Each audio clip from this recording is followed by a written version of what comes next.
Indo-British Advanced Pain Clinic, Noppimayam Surgery Duram. For appointments 9155515563. మేము ఇవాళ మీ ముందు మీతో పాటు మొత్తం రాష్ట్ర ప్రజల ముందు కొన్ని విషయాలు స్పష్టంగా చెప్పదలుచుకున్నాం. ఇవాళ రేవంత్ రెడ్డి గారి దిక్కుమాలిన ప్రభుత్వం చెప్తున్న దివాలా కోరు మాటలకు ఇవి సమాధానాలు. ఆర్బీఐ లెక్కలు, సోషియో ఎకనామిక్ సర్వే లెక్కలు ఇవి నాయిగావు. మేము 10 ఏళ్లలో ఏం చేసినాం అంటాడు. తెలంగాణ 10 ఏళ్లలో కేసీఆర్ ఏం చేసిండు? ఈ సన్నాసి మాటలు మాట్లాడేది. మేము దివ్యమైన తెలంగాణగా మేము మార్చినాం, లెక్కలతో సహా నేను చెప్తా. 10 ఏళ్ల ప్రస్థానంలో స్వరాష్ట్రంగా మారడమే కాదు, అసలు వీళ్ళకు పరిపాలన వస్తుందా, తెలంగాణలోకి అంత సీనుందా అని మాట్లాడిన వాళ్ళందరూ నోర్లు ముయించే విధంగా ప్రగతి శిఖరాలను అందుకున్నది తెలంగాణ కేసీఆర్ గారి నాయకత్వంలో. విఫల రాష్ట్రం అవుతుందని చెప్పి పిల్లి శాపాలు పెట్టిన సన్నాసుల నోర్లు ముయించే విధంగా అద్భుత విజయ తీరాలను చేరుకున్నది Telangana. Most successful state in ఇండియాగా ఆనాడు తీర్చిదిద్దింది కేసీఆర్ గారి నాయకత్వం. ఈరోజు కూడా కాకపోతే నీకు అది ఇముడతలేదు. కేసీఆర్కి మంచి పేరు వస్తే, తెలంగాణకు మంచి పేరు వస్తే, తెలంగాణకు మంచి పేరు వచ్చినా కేసీఆర్కే వస్తుందని చెప్పి ఇవాళ ఇప్పటికి కూడా అదే తప్పుడు కూతలు కూస్తూ ఉన్నాం. కేవలం మీ పరిపాలన యొక్క వైఫల్యాలను, మీ చాతగాంతనాన్ని కప్పిపుచ్చుకోవడానికే చిల్లర మాటలు. నేను 3 విషయాలు మీ ముందు చెప్తా ఉన్నా. Socio economic survey, reserve bank of India లెక్కలు, ఇతర ఆర్థిక అభివృద్ధి సూచికలు. ముందుగా డెవలప్మెంట్ ఎక్స్పెండిచర్, ఇది నా లెక్క కాదు, సోషియో ఎకనామిక్ సర్వే చెప్పింది, తెలంగాణ ప్రభుత్వమే ప్రచురించిన లెక్క, పోయిన సంవత్సరం ప్రచురించిన లెక్క. దీని ప్రకారం డెవలప్మెంట్ ఎక్స్పెండిచర్ అంటే అభివృద్ధి పనుల మీద పెట్టే వ్యయం రూపాయి ఉంటే ఎంత. తెలంగాణలో మేము చేసిన మొత్తం నికర ఖర్చులో 10 ఏళ్లలో అభివృద్ధి కోసం పెట్టిన ఖర్చు 74%, 74% is development expenditure. This is the highest in the country for any state.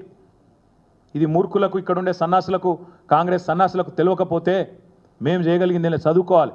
మా లెక్క కాదు, సోషియో ఎకనామిక్ సర్వే లెక్క. ఇది చదువుకోండి, కాపీ లేదంటే నేను పంపిస్తా. 100 రూపాయలు ఖర్చు పెడితే 74 రూపాయలు డెవలప్మెంట్ మీద ఖర్చు పెడితే దాన్ని తప్పులు మాట్లాడితే ఏమనాలి మిమ్మల్ని నేను? అదేవిధంగా committed expenditure as percentage of revenue receipts అంటే రాష్ట్రానికి వచ్చే ఆదాయంలో ఉద్యోగుల జీతభత్యాలు, అప్పులు, పెన్షన్లు ఇవన్నీ తీసేస్తే ఎంత మిగులుతుంది అని చెప్పే లెక్క. దాని ప్రకారం తెలంగాణకు వచ్చిన ప్రతి రూపాయి ఆదాయంలో జీతాలకు, భత్యాలకు, పెన్షన్లకు, వడ్డీలకు పోయేది కేవలం 47 పైసలు. మిగతా 53 పైసలు బ్రహ్మాండంగా మీకు అభివృద్ధి కోసం అందుబాటులో ఉంది.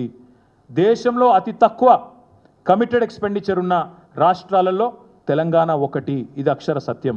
ఇది not my report, socio economic survey. 47 పైసలు పోతే ఇంకా 53 పైసలు మిగులుతాయి కదా, అందుబాటులో ఉన్నాయి కదా, చేతనైతే ఖర్చు పెట్టచ్చు కదా. ఆ తెలివి లేదు. నోరు బారేసుకోవడం, పనికి మళ్ళీ కారు కూతలు కోయడం, ఇంకా మళ్ళీ మీదికెళ్ళి చిల్లర మాటలు.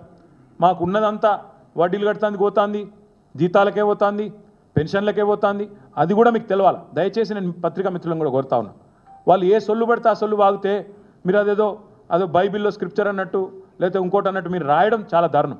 యాజ్ ఇట్ ఈస్ ప్రచురించడం, ఫ్యాక్ట్ చెక్ చేయకుండా చాలా చాలా దారుణం. దయచేసి నేను చెప్పే దానిలో కూడా తప్పుంటే ప్లీజ్ ఫ్యాక్ట్ చెక్. వాళ్ళు చెప్పేదానిలో తప్పున్నా ఫ్యాక్ట్ చెక్ చేయండి. ఆపోజిషన్ చెప్పేదైనా, గవర్నమెంట్ చెప్పేదైనా అవి వేదాలు కాదు, అవేం బైబిల్ సూక్తులు కాదు, అవేంలో ఖురాన్లోనో లేకపోతే ఇంకో దానిలోనో రాసిన గొప్ప విషయాలు కాదు. అందుకే మేము చెప్పేది, అసలు ఈ ముఖ్యమంత్రికి కానీ, ఈ క్యాబినెట్ కానీ కనీస పరిజ్ఞానం, కనీస అవగాహన లేదు. వాళ్ళు మాకు అప్పజెప్పిపోయిన నాడు రాష్ట్రాన్ని 2014లో ఆనాడు అప్పజెప్పిపోయిన నాడు రెవెన్యూ సర్ప్లస్ 369 కోట్లు, 369 crores. ఈరోజు 2023లో డిసెంబర్లో మేము వీళ్ళకి అప్పజెప్పిపోయినాడు రెవెన్యూ సర్ప్లస్ 5,944 crores. 5,944 crores అంటే 16 రెట్లు ఎక్కువ సర్ప్లస్తో మీకు అప్పజెప్పి వచ్చినాం మేము. రెవెన్యూ సర్ప్లస్ అంటే ఏంది అసలు? Revenue receipts minus revenue expenditure. Revenue receipts అంటే ఏంది? రాష్ట్రం యొక్క సొంత ఆదాయం, కేంద్రం మీద గ్రాంట్స్ మీద ఆధారపడకుండా రాష్ట్రం యొక్క సొంత ఆదాయం ఏదైతే ఉంటుందో దాన్ని రెవెన్యూ రిసీట్స్ అంటారు. అంటే దబ్బన మోడీకి కోపం వచ్చింది, రూపాయి ఇయ్యడనుకో, రూపాయి కూడా ఇయ్యడనుకో, మరి అప్పుడు రాష్ట్రం మిగుల్లో ఉంటుందా లేక లోట్లో ఉంటుందా అనేది పాయింట్. మోడీకి కోపం వచ్చి కేంద్రం నుంచి మనకు రావాల్సిన పైసా ఒక్కటి రాకపోయినా, లేదా డెవల్యూషన్ కూడా మనకు రాజ్యాంగబద్ధంగా రావాల్సింది రాకపోయినా, తెలంగాణ యొక్క పరిస్థితి ఏంటంటే ఆర్థిక పరిస్థితి మేము వదిలిపెట్టిపోయినాడు, మేము దిగిపోయినాడు. రెవెన్యూ రెసీట్స్ పరంగా చూస్తే అగ్రభాగాన భారతదేశంలో ఉన్నాం, టాప్ సెకండ్ ప్లేస్లో ఉన్నాం. Revenue receipts minus revenue expenditure. అంటే రెవెన్యూ ఎక్స్పెండిచర్ అంటే ఏంటిది? శాలరీ, ఉద్యోగుల జీతభత్యాలు, డిఏలు, వాళ్ళకిచ్చే ఇంక్రిమెంట్లు, అదేవిధంగా పెన్షనర్ల పెన్షన్లు, అన్నిటికన్నా ముఖ్యంగా రాష్ట్రం చేసిన అప్పులకు, రాష్ట్రానికి ఉన్న అప్పులకు కట్టే వడ్డీతో సహా ఇవన్నీ, అండ్ సబ్సిడీలు, ఇవన్నీ తీసేసినాక కూడా రెవెన్యూ రిసీట్లకు వెళ్ళి రెవెన్యూ ఎక్స్పెండిచర్ తీసేసినాక మేము దిగిపోయిన నాడు 5,944 కోట్ల రెవెన్యూ సర్ప్లస్తో అప్పచెప్పినాం. అందుకే నేను అనేది, ఇప్పటి నుంచి ఎవరైనా తప్పుడు కూతలు కూస్తే మేమేదో వాళ్ళు కనీసం వడ్డీలు కట్టలేక అప్పుల పాలైపోయి జీతాలు ఇవ్వలేక అంటే, అయితే మీకు బడ్జెట్లో ఏం పెట్టినో అదన్న తెలియదు. మీరు పెట్టిన బడ్జెట్లో ఏముందో మీకే తెలియదు. మీ రెవెన్యూ మంత్రి పెట్టింది ఇప్పుడు లెక్క, నేను చెప్పింది కాదు. మీ ఫైనాన్స్ మినిస్టర్ పెట్టిన లెక్క ఇది. డిప్యూటీ సీఎం పెట్టిన లెక్క మొన్న బడ్జెట్లో 5,944 crore. అన్ని ఖర్చులు పోను, రాష్ట్ర సొంత రెవెన్యూ, సొంత ఆదాయం మైనస్ జీతాలు, భత్యాలు, వడ్డీలు, సబ్సిడీలు పోతే మిగులు ఉంది అని చెప్తా ఉన్నారు. మరి మీరు ఎందుకు ఈ తప్పుడు కూతలు కూస్తున్నారు? నేను ఇంకొక మాట ఇక్కడ చెప్తా ఉన్నా. ఎంత గోబెల్స్ మాటలు అంటే, ఇంత పెద్ద ఎత్తున సర్ప్లస్తో అప్పచెప్పిపోతే చిల్లర మాటలు. 7 లక్షల కోట్ల అప్పులు. ఈ 7 లక్షల కోట్ల అప్పులు అనే దానికంటే ఇంక అంతకంటే పెద్ద అబద్ధం ఇంకోటి లేదు. నిజానికి అబద్ధానికి అంగిలాగు దొరికితే ఇప్పుడు అనుముల రేవంత్ రెడ్డి అవుతాడు. అబద్ధానికి అంగిలాగు దొడిగితే అనుముల రేవంత్ రెడ్డి అవుతాడు. గింత చిల్లరన ఒక ముఖ్యమంత్రి అంటాడు. కేసీఆర్కు 1000 ఎకరాల ఫామ్ హౌస్ ఉందట. నువ్వు ముఖ్యమంత్రివా లేకపోతే రియల్ ఎస్టేట్ బ్రోకర్వా? నాకు తెలియక అడుగుతా. 1000 ఎకరాల ఫామ్ హౌస్ ఉందా కేసీఆర్కి? నీ దగ్గరనే ఉంది కదా మొత్తం రెవెన్యూ రికార్డ్స్, తీ బయట పెట్టు. కేసీఆర్కు 1000 ఎకరాల ఫామ్ హౌస్ ఉంటే నీకు రాసిస్తాం, చలో నిజంగానే ఉంటే చూపెట్టు, బయట పెట్టు. సిగ్గు శరం ఏమైనా అనుకుంటారేమో అనే ఇంగితం ఏది లేదు. ఏది పడుతుంది ఉర్రాలే, మీడియా మేనేజ్ చేయాలి, నా డబ్బాలో వచ్చినట్టు చూసుకోవాలి, యూట్యూబ్లలో ఆన్లైన్లో చిల్లర ప్రచారాలు చేయాలి, గంతే. 7 లక్షల కోట్లు కూడా అసలుంటిదే చిల్లర ప్రచారం.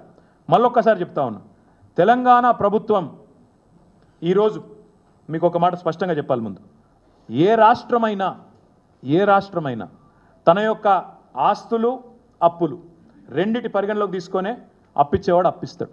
ఆ రాష్ట్రం యొక్క పరపతి ఏందని బట్టి దాన్ని డెట్ జిఎస్డిపి రేషియో అంటారు. అప్పు మరియు మీ జిఎస్డిపి, మీ రాష్ట్రం యొక్క స్థూల ఆదాయం, ఈ రెండిటి పరిమాణాన్ని తీసుకొని, నిష్పత్తి తీసుకొని దాని ఆధారంగానే ఎవడన్నా అప్పిస్తాడు. ఇవాళ తెలంగాణ భారతదేశంలోనే హైయెస్ట్ ఫిజికల్ ప్రూడెన్స్ ఉన్న రాష్ట్రాల్లో తెలంగాణ ఒకటి. అత్యల్పంగా డెట్ జిఎస్డిపి ఉన్న రాష్ట్రాల్లో కింది నుంచి ఉంటాం మనం 4వ 5వ స్థానంలో. మీరు చూడండి ఒక్కసారి కాంగ్రెస్ వాళ్ళ లెక్క. పంజాబ్ రాష్ట్రం మొన్నటిదాకా వీళ్ళే పరిపాలించారు రాప్ కంటే ముందు. అక్కడ డెట్ జిఎస్డిపి రేషియో 44.1%. మొన్నటిదాకా కాంగ్రెస్ పరిపాలనలో ఉన్న పంజాబ్లో 44.1% డెట్ జిఎస్డిపి. ఈరోజు హిమాచల్ ప్రదేశ్లో కాంగ్రెస్, అక్కడ డెట్ జిఎస్డిపి 42.5. రాజస్థాన్ మొన్నటిదాకా కాంగ్రెస్ 36% డెట్ జిఎస్డిపి. అదే తెలంగాణ 27%, కర్ణాటక 23%. అంటే దాదాపు మనకు దగ్గరలో ఉంది. మరి ఇక తెలంగాణ అప్పుల పాలైందంటే మరి రాజస్థాన్, హిమాచల్, పంజాబ్ అవన్నీ పీకినాయి, ఎత్తిపోయినాయి మొత్తం. అక్కడ మీ కాంగ్రెస్ వాళ్ళు ఉన్నారు కదా, మాట్లాడుతందుకు సిగ్గుశరం లేదా? ఏది పడుతుంది ఉర్రొచ్చా నోరుని? కానీ ఇంత దారుణమా? ఇంకా దరిద్రం ఏంటంటే అసలు 7 లక్షల కోట్ల అప్పు ఎక్కడిది? ఇంతకంటే చిల్లర మాట ఉంటుందా? ఇంకోటి, మీరు విడుదల చేసిన శ్వేతపత్రంలోనే డిసెంబర్ 23లో మీరు అధికారంలోకి రాగానే శ్వేతపత్రం విడుదల చేశారు. మీరు ఏం చెప్పినలా? గవర్నమెంటు 2 రకాలుగా అప్పులు ప్రభుత్వం చెల్లించాల్సిన అవసరం లేని అప్పులు ఉన్నాయని చెప్పిండ్రు. గవర్నమెంట్ హామీ లేనివి, అదేవిధంగా గవర్నమెంట్ కట్టాల్సిన అవసరం లేనివి. 2 కలిపితే దాదాపు ఒకటేమో 59,414 కోట్లు, ఇంకోటేమో 95,462 కోట్లు. ఇది ఎందుకు చెప్తున్నా అంటే గవర్నమెంట్కి వీటికి సంబంధమే లేదు. గవర్నమెంట్ అందులో కనీసం రూపాయి ఇచ్చే అక్కర కూడా లేదు.